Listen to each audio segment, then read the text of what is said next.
నమస్కారం. టీవీ3 న్యూస్ వార్తలకు స్వాగతం. ముందుగా వార్తల్లోని ముఖ్యాంశాలు. వర్క్ ఫ్రం హోమ్ ఇప్పుడు రియాలిటీనన్న చంద్రబాబు. ఇంట్లో నుంచే ప్రపంచానికి పనిచేసే రోజులు పెరుగుతాయని సీఎం. డిజిటల్ రంగంలో ఏపీని ముందంజలో నిలబెడతామన్న చంద్రబాబు. నైపుణ్యాభివృద్ధితో యువతకు ప్రపంచ స్థాయి అవకాశాలు.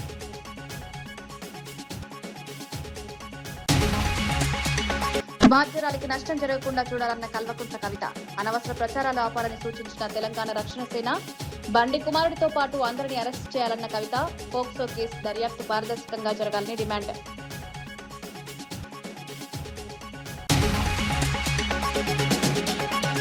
విజయ్ గెలుపుపై వైసీపీ సంబరాలు హాస్యాస్పదమన్న దుర్గేష్. తమిళనాడు రాజకీయాలను ఏపీతో కలపడం మూర్ఖత్వం. వైసీపీ రాజకీయ డైవర్షన్. ప్రజా సమస్యలపై దృష్టి పెట్టాలని సూచన.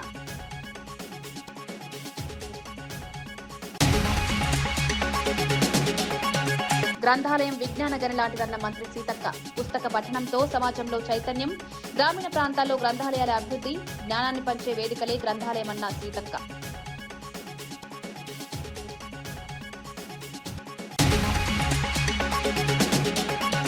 బండి సంజయ్పై మాజీ మంత్రి సత్యవతి రాథోడ్ ఫైర్.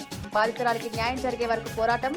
రాజకీయ ప్రభావంతో కేసుని మళ్లించొద్దన్న మంత్రి. మహిళా మంత్రులు ఎందుకు మౌనంగా ఉన్నారని ప్రశ్న.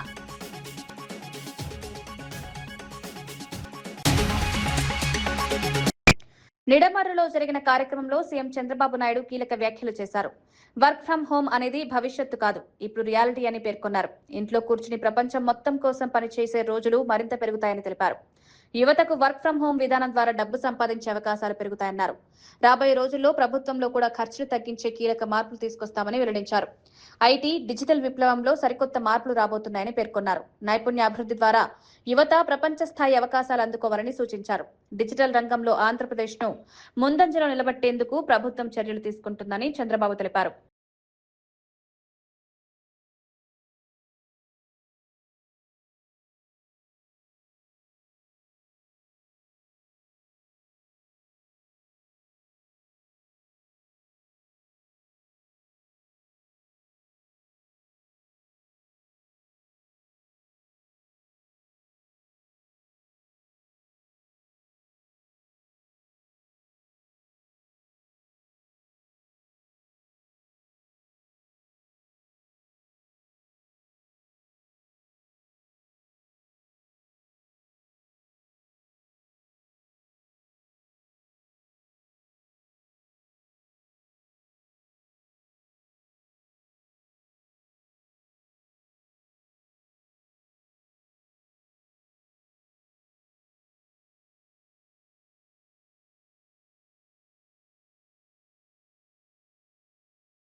నేను మొన్నే చెప్పాను, 7-8 ప్రిన్సిపల్స్ మనం గుర్తుపెట్టుకోవాలి.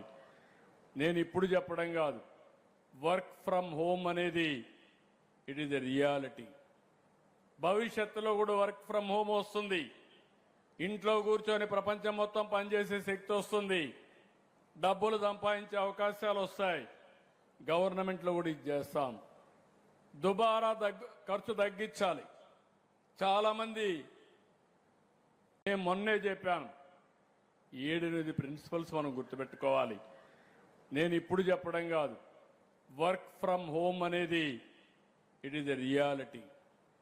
భవిష్యత్తులో కూడా వర్క్ ఫ్రమ్ హోమ్ వస్తుంది. ఇంట్లో కూర్చొని ప్రపంచం మొత్తం పనిచేసే శక్తి వస్తుంది. డబ్బులు సంపాదించే అవకాశాలు వస్తాయి. గవర్నమెంట్లో కూడా ఇది చేస్తాం. దుబారా ఖర్చు తగ్గించాలి. చాలామంది గ్రంథాలయం అనేది విజ్ఞాన గని అని మంత్రి సీతక్క అన్నారు. ఉపాధ్యాయుడిలాగే గ్రంథాలయం కూడా కొన్ని తరాలను తయారు చేస్తుందని పేర్కొన్నారు. మహబూబాబాద్ జిల్లా గొప్పతనాన్ని భవిష్యత్ తరాలకు తెలియజేసేలా పనిచేయాలని శ్రీకాంత్ రెడ్డిని కోరారు. పుస్తక పఠనం ద్వారా సమాజంలో చైతన్యం పెరుగుతుందని అభిప్రాయపడ్డారు. యువత చదువుపై ఆసక్తిని పెంచుకోవాలని సూచించారు. గ్రంథాలయాలు కేవలం పుస్తకాల నిల్వ కేంద్రాలు కాకుండా జ్ఞానాన్ని పంచే వేదికలన్నారు. గ్రామీణ ప్రాంతాల్లో కూడా గ్రంథాలయాల అభివృద్ధికి ప్రభుత్వం చర్యలు తీసుకుంటోందన్నారు. విద్యాభివృద్ధి కోసం సమాజం మొత్తం భాగస్వామ్యం కావాలని మంత్రి సీతక్క పిలుపునిచ్చారు. మరి ఇక్కడికి విచ్చేసినటువంటి కాంగ్రెస్ పార్టీ కుటుంబ సభ్యులు, పత్రికా మీడియా సోదరులు, అందరికీ కూడా పేరు పేరున హృదయపూర్వక నమస్కారాలు, ధన్యవాదాలు తెలియజేస్తూ ఉన్నాను. ఈరోజు గ్రంథాలయం అనేది ఏదో పేరుకు గ్రంథాలయం కాదు, అది విజ్ఞాన గని. ఏ అంశంలో నీకు స్పష్టత కావాలన్నా ఆ గ్రంథాలయానికి పోతే కావాల్సినటువంటి నాలెడ్జ్ని, కావాల్సిన సబ్జెక్టును, మనకు తెలియని అనేక అంశాలను కూడా నేర్చుకోవచ్చు, జ్ఞానాన్ని పెంచుకోవచ్చు, చదువును పెంచుకోవచ్చు. కాంపిటేటివ్ ఎగ్జామ్స్ కోసం కూడా మనము ప్రిపేర్ అయ్యి మరి ఆ గని ద్వారా, ఆ గ్రంథాలయం అందించే గొప్ప పుస్తకాల ద్వారా మనము ఎంతో గొప్ప ఉన్నత స్థానంలోకి రావచ్చు. కాబట్టి మరి ఒక టీచర్ కొన్ని తరాలను తయారు చేసినట్టుగా గొప్ప వాళ్ళను, అదేవిధంగా గ్రంథాలయం కూడా అదే రకంగా కొన్ని తరాలను మరి తరగని గనుల్లాగా తయారు చేస్తారు. కాబట్టి ఈ యొక్క మరి మహబూబాబాద్ జిల్లాకు ఉన్నటువంటి విశిష్టత, గొప్పతనాన్ని మరి భవిష్యత్ తరాలకు చాటే విధంగా మరి శ్రీకాంత్ రెడ్డి గారు పనిచేయాలని కోరుకుంటూ నెల్లూరులో తొలిసారిగా నిర్వహిస్తున్న తెలుగుదేశం పార్టీ మహానాడును కనివిని ఎరుగని రీతిలో విజయవంతం చేస్తామని హోంమంత్రి అనిత తెలిపారు. 3 రోజుల పాటు జరిగే ఈ మహానాడుకు రాష్ట్ర నలుమూలల నుంచి లక్షలాది మంది పార్టీ ప్రతినిధులు, కార్యకర్తలు, ప్రజలు హాజరు కానున్న నేపథ్యంలో అన్ని ఏర్పాట్లు వేగంగా కొనసాగుతున్నాయన్నారు. మహానాడుకు వచ్చే ప్రతి ఒక్కరికి ఎలాంటి ఇబ్బందులు తలెత్తకుండా వసతి, రవాణా, తాగునీరు, పార్కింగ్, భద్రత వంటి అంశాలపై ప్రత్యేక దృష్టి పెట్టామని వెల్లడించారు. కార్యకర్తలందరూ కూడా చాలా ఉత్సాహంగా ఎదురు చూస్తున్న ఒక మంచి తరుణం ఈ మహానాడు. ఈ మహానాడు ఈరోజు నెల్లూరు ప్రాంగణంలో ఈరోజు ఏర్పాటు చేయడానికి అనేకమైన కమిటీలు కూడా ఏర్పాటు చేసుకోవడం జరిగింది. ఆ కమిటీల బాధ్యతలు, ఆ కమిటీలు చేసే వాళ్ళ వివరాలు అవన్నీ కూడా ఈరోజు ఇక్కడ చర్చించుకోవడం జరిగింది. అందరూ కూడా చాలా ఉత్సాహంగా ఈ మహానాడులో పాల్గొనాలని మనస్ఫూర్తిగా అందరికీ కూడా తెలియజేసుకుంటున్నాం. మహానుభావుడు నందమూరి తారక రామారావు గారు పెట్టిన పార్టీ అప్పటి నుంచి ఇప్పటి వరకు కూడా భుజాన మోస్తూ గౌరవ ముఖ్యమంత్రి చంద్రబాబు నాయుడు గారు ఈరోజు నూతనంగా జాతీయ వర్కింగ్ ప్రెసిడెంట్గా ఎన్నిక కాబడిన నారా లోకేష్ గారి ఆధ్వర్యంలో జరగబోతున్న మొట్టమొదటి మహానాడు అంగరంగ వైభవంగా ప్రతి ఒక్క కార్యకర్తకి కూడా గుర్తుండిపోయేటట్టుగా చేయడానికి ఇక్కడున్న ప్రతి కార్యకర్త కూడా కృషి చేస్తున్నారు. వాళ్ళందరికీ కూడా అభినందనలు తెలియజేసుకుంటూ మహానాడు కార్యక్రమం దిగ్విజయంగా పూర్తి కావాలని మీ అందరి సహాయ సహకారాలు కోరుకుంటున్నా. Thank you. జై హింద్. తమిళనాడులో విజయ్ గెలిస్తే ఏపీలో వైసీపీ సంబరాలు చేసుకోవడం హాస్యాస్పదమని ఏపీ మంత్రి కందుల దుర్గేష్ వ్యాఖ్యానించారు. ఊర్లో పెళ్లికి కుక్కల హడావిడిగా అనే సామెత గుర్తొస్తోందని సెటైర్లు వేశారు. తమిళనాడు రాజకీయాలు వేరు, ఏపీ రాజకీయాలు వేరు అని పేర్కొన్నారు. 2 రాష్ట్రాల రాజకీయాలను కలపడం మూర్ఖత్వమని విమర్శించారు. విజయ్ గెలుపును వైసీపీ తమ విజయంగా చూపించుకోవడం రాజకీయ డైవర్షన్ మాత్రమేనన్నారు. ప్రజలు ఈ రాజకీయ నాటకాలను గమనిస్తున్నారని పేర్కొన్నారు. ఏపీ అభివృద్ధి అంశాలపై మాట్లాడకుండా ఇతర రాష్ట్రాల రాజకీయాలపై హడావిడి చేయడం సరికాదన్నారు. ఇక్కడికి వచ్చి దర్శనం చేసుకుని వెళ్ళిపోయేటువంటి వారు 1 రోజు 2 రోజులకి పరిమితం కాకూడదనేటువంటి ఆలోచనతో వచ్చిన వాళ్ళు కనీసం 2-3 రోజులు ఉండి కేవలం ఆలయాల్లో దర్శనాలు మాత్రమే కాకుండా చుట్టుపక్కల ఉన్నటువంటి అన్ని ప్రకృతి సౌందర్యం ఉన్నటువంటి అనేక కార్యక్రమాలను కూడా చూడాలని, టూరిజంకి సంబంధించినటువంటి అనేక కార్యక్రమాల్లో పాల్గొనాలనేటువంటి ఆలోచనతో ఇవాళ ఆంధ్రప్రదేశ్ రాష్ట్ర ప్రభుత్వం, కూటమి ప్రభుత్వం, ముఖ్యమంత్రి చంద్రబాబు నాయుడు గారు, ఉప ముఖ్యమంత్రి పవన్ కళ్యాణ్ గారు, పైన ఉన్నటువంటి ప్రధానమంత్రి నరేంద్ర మోడీ గారు ఈ రాష్ట్రంలో పర్యాటక రంగాన్ని అభివృద్ధి చేసి తద్వారా ఫుట్ఫాల్ అనేటువంటిది వచ్చిన వాళ్ళు 2-3 రోజులు ఉండాలి అనేటువంటి ఆలోచనతో హోటల్ ఇండస్ట్రీని, హాస్పిటాలిటీ ఇండస్ట్రీని పెద్ద ఎత్తున ప్రమోట్ చేస్తున్నటువంటి సంగతి మీ అందరికీ తెలిసిందే. అందుకే ఇవాళ ఈ రాష్ట్రంలో గడిచిన ఈ 20 నెలల కాలంలోనే ముఖ్యంగా పర్యాటక రంగంలో రమారమి 20,000 కోట్ల పెట్టుబడులకి మేము ఎంఓయూలు చేయడం జరిగింది. అలాంటి ఒక నేపథ్యం ఉన్నప్పుడు ఇవాళ మళ్ళీ ఇక్కడికి వచ్చినటువంటి పిలిగ్రిమ్స్కి కానీ, లేదా బిజినెస్ ట్రిప్కి వచ్చినటువంటి వారికి కానీ, లేజర్ ట్రిప్కి వచ్చిన వారికి కానీ అందరికీ ఉపయోగపడే విధంగా, అందుబాటులో ఉండే విధంగా ఇవాళ ఈ రెజెంటా దేవరాయ 4-స్టార్ హోటల్ ప్రారంభించడం అనేది చాలా ఆనందకరమైన విషయం. దాంతోపాటు కేంద్ర ప్రభుత్వం యొక్క సహకారంతో ఇవాళ రాష్ట్రంలో మనం అనేక కార్యక్రమాలు చేపడతా ఉన్నాం. ఈ మధ్యకాలంలోనే కేంద్ర ప్రభుత్వం, ముఖ్యంగా పర్యాటక శాఖ గజేంద్ర సింగ్ షెకావత్ గారు చెప్పినటువంటి మాట, మనకి 2 ఐకానిక్ సెంటర్స్ని పర్యాటక రంగంలో ఇవ్వడానికి ముందుకొచ్చారు. అందులో మనం ఒకటి తిరుపతి, మరొకటి విశాఖపట్నాన్ని ఐకానిక్ సెంటర్స్గా ఏర్పాటు చేస్తున్నాం. రమారమి ఒక 500 కోట్ల రూపాయల పెట్టుబడితోటి తిరుపతిలో, మరో 500 కోట్ల రూపాయల పెట్టుబడితోటి విశాఖపట్నంలో కూడా ఈ ఐకానిక్ పర్యాటక సెంటర్స్ ఏర్పాటు చేయబోతున్నాం. దానితోటి ఖచ్చితంగా ఈ తిరుపతి, ఈ పరిసర ప్రాంతాలు కూడా అద్భుతమైనటువంటి పర్యాటక కేంద్రాలుగా విలసిల్లుతాయనేటువంటి మాట నమ్ముతున్నాం. మనకి అక్కడికి వెళ్ళి ప్రచారం చేసింది లేదు, అక్కడ వాళ్ళు ఈయన ఫోటో వాడుకున్నది లేదు. ఏదో ఒకటి మ్యారేజ్కి పిలిస్తే కట్సి సేక్ మ్యారేజ్కి వచ్చారనేటువంటి మాట వినపడతా ఉంది. దాన్ని వాళ్ళు పొలిటిసైజ్ చేసి దాన్ని పోల్చుకుని మేమేదో వాళ్ళు మేము ఒకటే అనేటువంటి విధంగా మాట్లాడడం అనేది సమంజసం కాదు. అది హాస్యాస్పదం. దానికి ఏంటంటే ఏదో చెప్తారు కదా, ఊళ్ళో ఎవరికో పెళ్ళి అవుతుంటే ఇంకేదో వాళ్ళు ఆనందం పడ్డాయి అనేటువంటి విధంగా ఉంటుంది. అటువంటి విధానంగానే చూడాలి తప్పితే దాన్ని వాళ్ళు అక్కడ జరిగినటువంటి కండిషన్స్ వేరు, ఆ పొలిటికల్ సిచ్యువేషన్స్ వేరు, ఇక్కడ పొలిటికల్ సిచ్యువేషన్స్ వేరు. దాన్ని వాళ్ళు అన్వయించుకోవడం అనేది మూర్ఖత్వం అవుద్దనేటువంటి మాట పొలిటికల్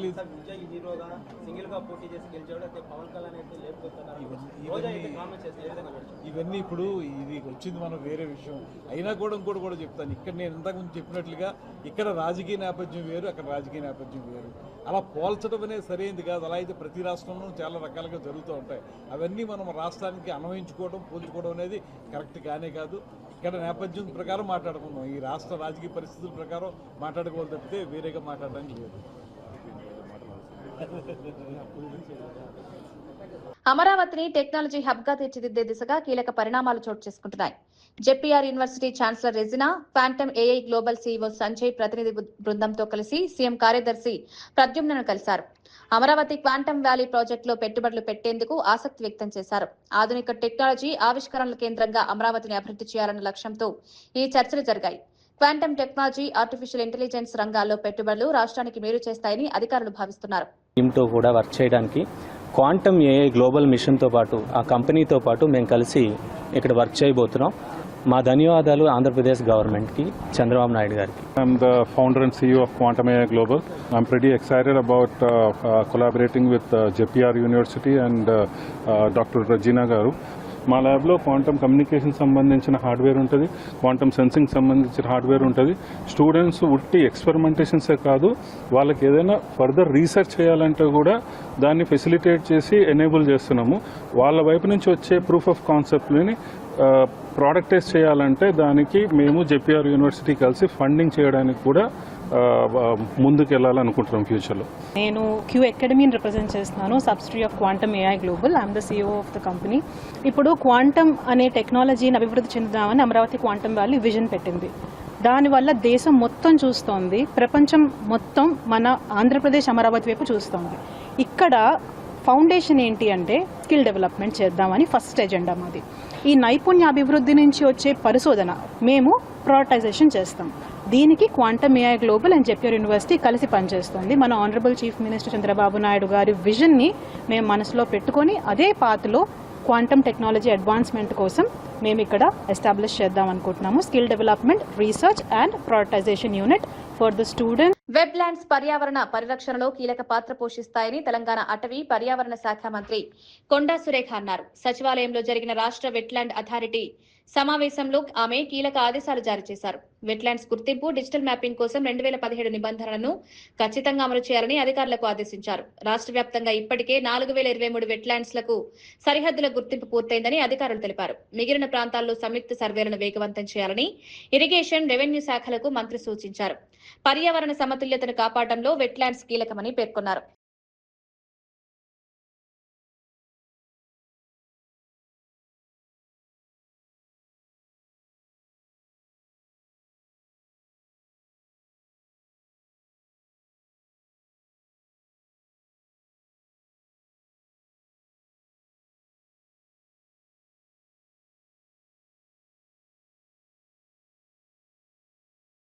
తమిళనాడు రాజకీయాల్లో ఏఐఏడీఎంకే అంతర్గత విభేదాలు మరోసారి బయటపడ్డాయి. పార్టీ సీనియర్ నేత సివి షణ్ముగం ఎడప్పాడి పళనిస్వామిపై సంచలన ఆరోపణలు చేశారు. గతంలో డీఎంకే నుంచి తనకు 2 ఫోన్ కాల్స్ వచ్చాయని తెలిపారు. ఆ తర్వాత ఏవీఎస్ స్వయంగా డీఎంకేతో చేతులు కలిపి ప్రభుత్వం ఏర్పాటు చేస్తామన్నారని ఆరోపించారు. ఈ వ్యాఖ్యలు ప్రస్తుతం అన్నా డీఎంకేలో ప్రకంపనలు సృష్టిస్తున్నాయి. పార్టీలో అసలు ఏం జరుగుతోందన్న చర్చ మొదలైంది. రాజకీయ వ్యూహాలపై నేతల మధ్య విభేదాలు మరింత పెరిగే అవకాశం ఉందని విశ్లేషకులు భావిస్తున్నారు. 4ஆம் தேதி தேர்தல் முடிந்து வெற்றி பெற்ற சான்றிதழ் வாங்குறோம். நான் 6:30 மணிக்கு வாங்குறேன். வாங்கிட்டு உடனே வீட்டில் கொடுத்துட்டு சென்னைக்கு கிளம்பிட்டேன். வந்து கொண்டே இருக்கிறேன். ஒரு 7:30 மணி இருக்கும் நான் செங்கல்பேட்டை தாண்டும் போது. யார் என்று பேரெல்லாம் கேட்காதீங்க. அதெல்லாம் கேட்காது, சொல்ல மாட்டேன். திமுகவில் இருந்து 2 முன்னாள் அமைச்சர்கள் எங்கள் லைனுக்கு வராரு. என்னடா இவங்களுக்கு சம்மந்தமே இல்லை, நம்ம கூட வராங்க. முதல்ல நம்பர் தெரியாமல் எடுத்துட்டேன். நான் தான் பேசுகிறேன். என்ன பார்த்து நல்ல பதவியை வாங்கிக்கணுவாங்க. நம்ம தோத்துட்டோம், என்ன நல்ல அமைச்சர், என்னமோ பேசுகிறாரு, ஒன்றும் புரியல விட்டேன். அப்புறம் இன்னொரு அமைச்சர் வராரு. இல்லை என்னன்னா நான் 5 வருஷமாக கண்டுக்கல, இப்போ தான் ஃபோன் பண்ணிங்களேன்னு கேட்டேன். இல்லை எல்லாம் நல்லபடியாக போகுது, எல்லாம் நல்லா பார்த்துங்க, நல்லா அமைச்சர் என்னமோ சொல்கிறாங்க, எனக்கு ஒன்றும் புரியல. நாங்கள் தோல்வி இதில் அந்த சங்கடத்தில் விட்டுட்டோம். நைட்டு வந்துட்டோம். காலையில் தான் இதனுடைய விஷயமே எங்களுக்கு புரியுது. காலையில் எங்களுக்கு செய்தி வருது, பொய்ச்சாளர்லேருந்து என்னன்னு பேசுகிறாரு, நம்ம ஆட்சி அமைக்கிறோம். என்ன சொல்கிறீங்க? திமுக நமக்கு ஆதரவு தருகிறது, வெளியிலிருந்து ஆதரவு தருகிறார்கள். நான் டெல்லியில் பேசிட்டேன், எல்லாம் முடிஞ்சிருச்சு. திமுக ஆட்சியில் பங்கெடுக்கல, அவங்க வெளியிலேருந்து நமக்கு ஆதரவு தருகிறாங்க. அந்த கூட்டணியில் இருக்கிறவங்களுக்கு மட்டும் ஒரு அமைச்சர் கொடுங்க, மீதி எல்லாம் நீங்கள் எடுத்துங்க, நமக்கு ஒரு 25 அமைச்சர்கள் கிடைக்கும்.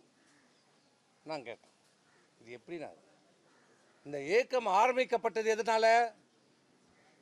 திமுகவை எதிர்த்து தொடங்கப்பட்ட இயக்கம். திமுக ஒரு தீய சக்தி,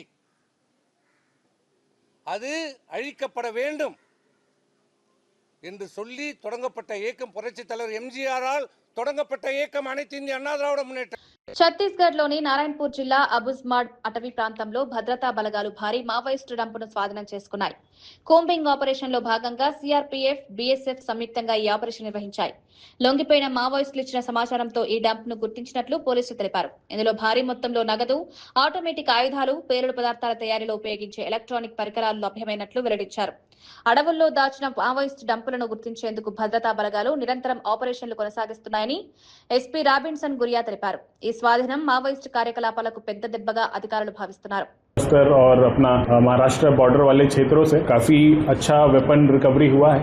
इसमें 3 नग AK-47 है, 3 SLR है, 2 303 हैं, 315 हैं, फिर बहुत सारे more than 250 to 300 live rounds हैं और साथ ही साथ अन्य दैनिक उपयोगी सामान भी मिले हैं। और ड्यूरिंग ऑपरेशन डंप से कैश रिकवरी भी हुई है। 2 जगहों से कुल 1,64,64,000 रुपया जब्त हुआ है, जो इसमें कुछ पुराने नोट भी हैं। और ये पूरी कार्रवाई में STF, नारायणपुर DRG, हमारे BSF ITBP का एक संयुक्त योगदान रहा और पैरामिलिट्री फोर्सेस यहाँ जितनी भी डिप्लॉयड है सभी अपने लेवल पे अपने सोर्सेज से कंटिन्यूसली इंटरेक्ट करते हैं। और आने वाले दिनों में भी अभी भी जो 2-3% काम बचा हुआ है ये डंप से रिलेटेड, ये भी आने वाले दिनों में कार्रवाई की जाएगी और नक्सल मुक्त अबूझमाड़ का सपना जो साकार हो चुका है इसमें నీటి ప్రశ్నపత్రం లీకేజ్ కి కేంద్ర ప్రభుత్వ నిర్లక్ష్యమే కారణమంటూ బీఆర్ఎస్వీ నాయకులు లోక్సభ భవన్ వద్ద భారీ ధర్నా నిర్వహించారు.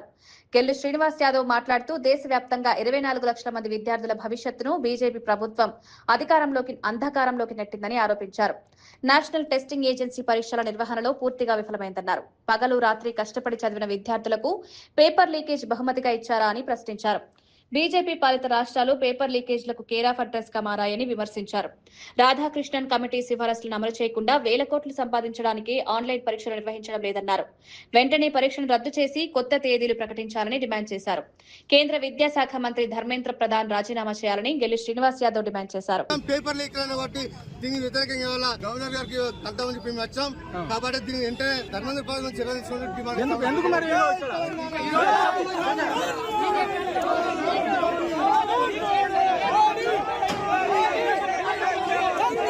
పోక్సో కేసులో బండి సంజయ్ కుమారుడు బండి భగీరథ్ ను వెంటనే అరెస్టు చేయాలని మహిళా సంఘాలు పేట్ బషీర్బాద్ పోలీస్ స్టేషన్ ఎదుట భారీ ధర్నా నిర్వహించాయి. కేంద్ర సహాయ మంత్రి బండి సంజయ్ ను బర్తరఫ్ చేయాలని నినాదాలు చేశాయి. భగీరథ్ పై నమోదైన కేసులో పోలీసుల విచారణ అనుమానాస్పదంగా ఉందని ఆరోపించాయి. కేసును ప్రభావితం చేసే ప్రయత్నాలు జరుగుతున్నాయని విమర్శించాయి. స్టేషన్ ముట్టడి నేపథ్యంలో పోలీసులు స్టేషన్ గేట్లను మూసివేసి భారీ బందోబస్తు ఏర్పాటు చేశారు. బాధితురాలికి న్యాయం జరిగే వరకు ఉద్యమం కొనసాగిస్తామని మహిళా సంఘాల నేతలు స్పష్టం చేశారు. చట్టం ముందు అందరూ సమానమేనని పేర్కొన్నారు.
బండి సంజయ్ తనని వ్యవహారంపై తెలంగాణ రక్షణ సేన అధినేత కల్వకుంట్ల కవిత స్పందించారు. ఇలాంటి వ్యవహారాలు అధికంగా ప్రచారంలోకి రావడం వల్ల ఆడపిల్లలకు నష్టం జరుగుతుందని ఆవేదన వ్యక్తం చేశారు. బాధితురాలికి ఎలాంటి ఇబ్బందులు కలగకుండా అనవసర ప్రచారాలు ఆపాలని సూచించారు. అదే సమయంలో కేసులో ప్రమేయం ఉన్న వారందరినీ అరెస్ట్ చేయాలని డిమాండ్ చేశారు. బండి కుమారుడితో పాటు సంబంధం ఉన్న ప్రతి ఒక్కరిపై చట్టపరమైన చర్యలు తీసుకోవాలని పేర్కొన్నారు. మహిళల భద్రత విషయంలో సమాజం బాధ్యతగా వ్యవహరించాలని అభిప్రాయపడ్డారు. ఏది పడితే అది వాగితే ఆడపిల్లలకి ఎక్కువ నష్టం జరుగుతుంది. మన సమాజం ఇప్పటికి కూడా రేపు పొద్దున బండి సంజయ్ గారి అబ్బాయి దోషి కాదు అని తేలినా, దోషి అని తేలినా సమాజం మగపిల్లల్ని క్షమిస్తుంది, కానీ ఆడపిల్లలకు మాత్రం కంప్లీట్గా లైఫ్ బర్బాద్ అయ్యే పరిస్థితి ఉంటుంది. ఇవాళ బీఆర్ఎస్ పార్టీ సోషల్ మీడియా చేస్తున్న అత్యుత్సాహంతో ఏం జరిగింది, బండి సంజయ్ వారి సైడ్ నుంచి వాళ్ళు ఆ ఆడపిల్ల మొత్తం వీడియోలు, ఫేసులు, ఫోటోలు మొత్తం బయట పెట్టారు. అంటే ఒక అమ్మాయి, ఆమె మైనరో కాదో అనేటటువంటి చర్చ ఉంది. ఆ అమ్మాయి జీవితాన్ని నాశనం చేయడానికి ఇవాళ డైరెక్ట్గా బీఆర్ఎస్ పార్టీయే కారణం. ఏం అవసరం ఉంది, అంత అత్యుత్సాహం ఏముంది? ఇష్యూ సాల్వ్ చేయనియండి. మాట్లాడుతున్నారు కదా, డెఫినెట్గా ఆడపిల్ల పక్షమే ఉంటాం. మన తెలంగాణ సమాజంలోనే అది ఉన్నది, ఆడపిల్ల పక్షమే ఉంటాం. కానీ ఇవాళ ఆడపిల్ల జీవితం నాశనం అవడానికి కారణం ఎవరు? ఎందుకు అమ్మాయి ఫోటోలు బయటికి రావాలి, అమ్మాయి వీడియోలు బయటికి రావాలి? నేను పోలీస్ శాఖ వారిని కోరుతా ఉన్నాను, ఎవరెవరైతే ఆ అమ్మాయి ఫోటోలు, వీడియోలు పోస్ట్ చేసిండ్రో ఆ సోషల్ మీడియా అకౌంట్స్ బ్లాక్ చేయండి, వారిని ఖచ్చితంగా అరెస్ట్ చేయండి. మీ ముఖ్యమంత్రి మీద ఒక చిన్న పోస్ట్ పెడితే ఇవాళ ఎత్తుకపోయి అరెస్ట్ చేస్తున్నారు. కాబట్టి ఒక ఆడపిల్ల జీవితాన్ని నాశనం చేసేటట్టుగా పోస్టులు పెట్టి, వీడియోలు పెట్టి, వాళ్ళ ఫ్రెండ్స్తో ఉన్నప్పటి ఈ ఫోటోలు అన్ని బయట పెట్టినటువంటి అకౌంట్స్ని బ్లాక్ చేయాలి, ఖచ్చితంగా వాళ్ళని అరెస్ట్ చేయాలని చెప్పి నేను డిమాండ్ చేస్తూ ఉన్నాను. కేంద్ర హోంశాఖ సహాయ మంత్రి బండి సంజయ్ పై మాజీ మంత్రి సత్యవతి రాథోడ్ తీవ్ర విమర్శలు చేశారు. నా కుటుంబం జోలికి వస్తే అంతు చూస్తానన్న బండి సంజయ్ వ్యాఖ్యలకు ఘాటుగా కౌంటర్ ఇచ్చారు. గతంలో బండి సంజయ్ కుమారుడు పబ్బులు, క్లబ్బుల్లో గొడవలు చేసినప్పుడే తండ్రిగా బుద్ధి చెప్పి ఉంటే ఈ రోజు ఒక అమ్మాయి జీవితం నాశనం అయ్యేది కాదని, బాధితురాలికి అన్యాయం జరుగుతుంటే మహిళా మంత్రులు ఎందుకు మౌనంగా ఉన్నారని ప్రశ్నించారు. చట్టం ముందు అందరూ సమానమేనని పేర్కొన్నారు. కేసులో నిష్పక్షపాత విచారణ జరగాలని డిమాండ్ చేశారు. నువ్వు ఆ స్థాయికి తగినట్టు ఒక హుందాగా ప్రవర్తించావా బండి సంజయ్ గారు? ఎవరంతా చూస్తావు, నీ మాటలతోనే కదా నీ కొడుకు ఇంత పాడైంది.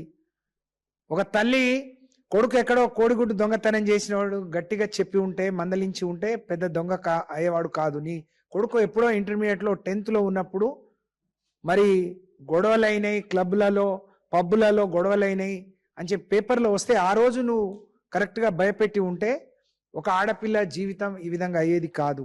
ఒక ఆడపిల్లకు దేశానికి న్యాయం చేయాల్సిన వాళ్ళు మీ ద్వారానే ఇక్కడ ఆడపిల్లలకు అన్యాయం జరుగుతుంటే రక్షించాల్సిన వాళ్ళే భక్షిస్తా అంటే ఇంకెవరికి చెప్పాలో నిజంగా ఈ రాష్ట్రం ఎటుపోతుందో అర్థం కాని పరిస్థితి. దురదృష్టం ఏంటి అంటే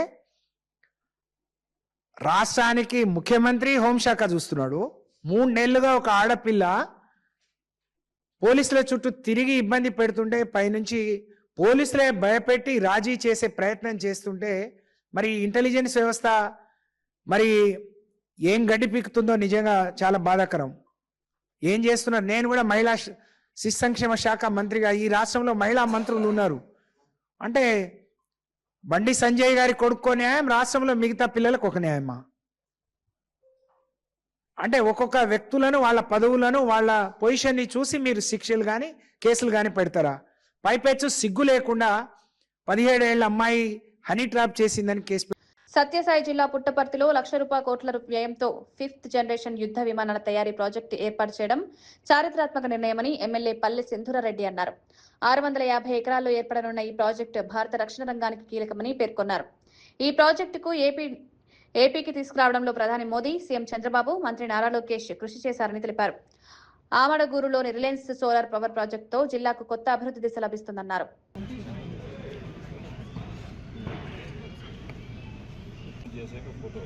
ఫోటో చేసుకున్నాక గదిలో కూర్చుంటారు. సో మిగిలిన అందరూ కూడా మీటింగ్లోకి వచ్చేస్తారు.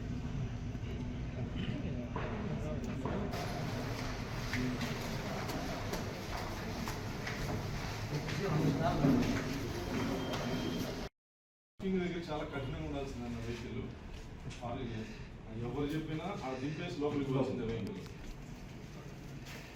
ఒకటేనా పార్కింగ్ పబ్లిక్ పార్క్ పక్కనే దానికి అడిషనల్గా మన స్టేషన్కి